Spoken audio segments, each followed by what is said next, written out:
It's not going to come easy, comrades. And where you are, don't undermine yourself and think you're not leading the ANC. Where you are, you can make a difference by mobilizing students here around policies that must find expression in policy conferences of the ANC. That's how the structure works, comrades. The ANC cannot exist without us. That is why they can't even register a simple task of putting names of candidates. What candidates?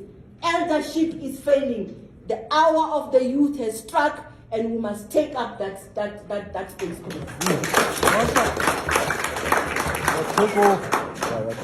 We can no longer rely on inconsistent consciousness. You know consciousness, comrades? It's a God-given gift. That is why even when you are doing something, even if you are alone in the dark, if it's wrong, you know that it's wrong, what you are doing. Because we've been given that thing. Let us exercise our agency. There is a serious injustice being meted on young people in this country. And we are the ones who can change the tide. We are the ones that can be the rallying point for young people in this country. We've asked comrades of the ANC. We were in an election strategy yesterday, a national election strategy. You know, you sit there, comrades still believe that strategies that used to be applied in 1994 are still relevant today. How many of you have done door-to-door with your spreadsheets and you come back with them, with your street sheets, you come back with them, they're empty? It is no longer applicable. Times no longer allow. Times no longer allow, comrades, for us to rely on elders to guide us. A gerontocracy country led by 70-year-olds, 80-year-olds. The hour of the youth has struck. As Che Guevara has said, the revolution is an activity of young people. Let us go and take up the space, young people. Let us go and reclaim the lost ground. The critical body of opinion has arisen. Why here now? The ANC Youth League is back, and the ANC Youth League is going to do things correctly. We're starting here by stopping those that are doing their own things, who are freestyling, thinking that they can contest SRC elections. We're starting here. We're going to stop them. We're also going to stop those that are old, who think that they can continue to abuse us, who think that they can continue to run us through patronage networks, who think that they can control us through their pockets. Young people must be their own liberators. There's never been a revolution in this country. We've only had a negotiated settlement. We've sat on the table with people who negotiated in bad faith. That is why even today, in terms of the economic mainstream, in terms of the mainstream economic activities, we are nowhere as young people. The only place where we are is at the post offices at 6 a.m. wanting to get 350. By the time you get back home, it is finished. And people think that it's business as usual. And you think that it's business as usual.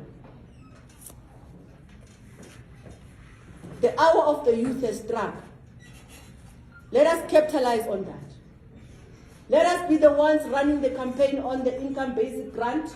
Let us demand the 1.2680 that a research study has done, and it shows that the South African government can afford 1,268 for every unemployed young person in this country. If you don't know, it's there. Go and read about that research study that has been done. Instead of Enoch Godongwana or the outgone Tito Mboweni telling us about unnecessary austerity measures, we've got to go and demand government to spend money so that they minimize the social ills of this country.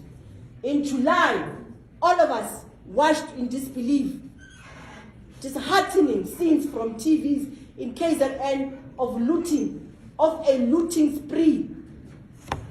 At the center of the looting was young people, because young people have got nothing to do. There's no sane person who can go and just steal food. Poverty is painful. It strips us of our dignity.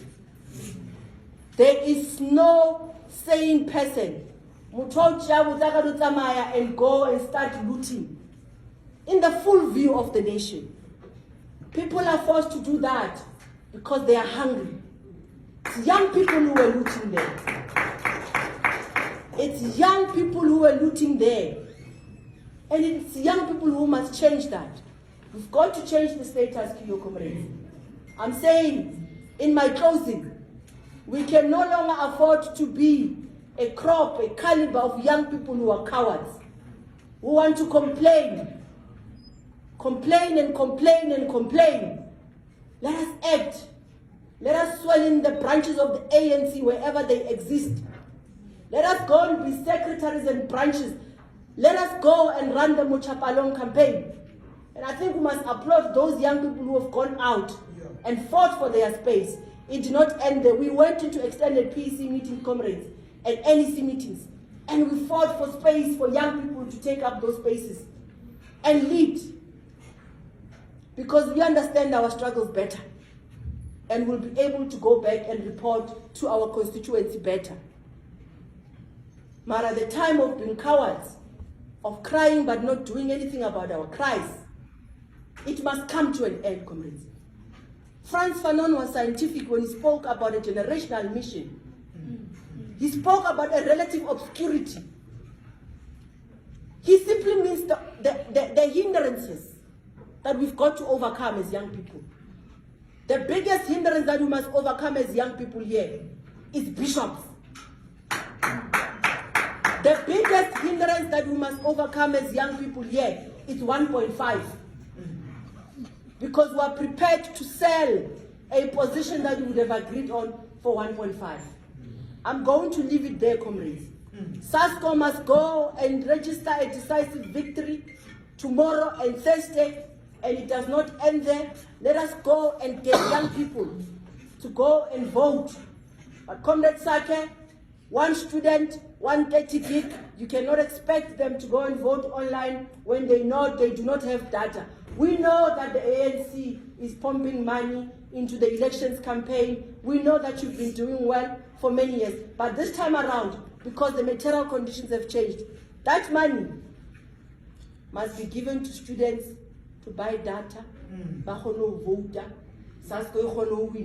so that we don't blame and be creative in the excuses of why we do not win. Even if it means that Comrade Lwando must come in and assist with data.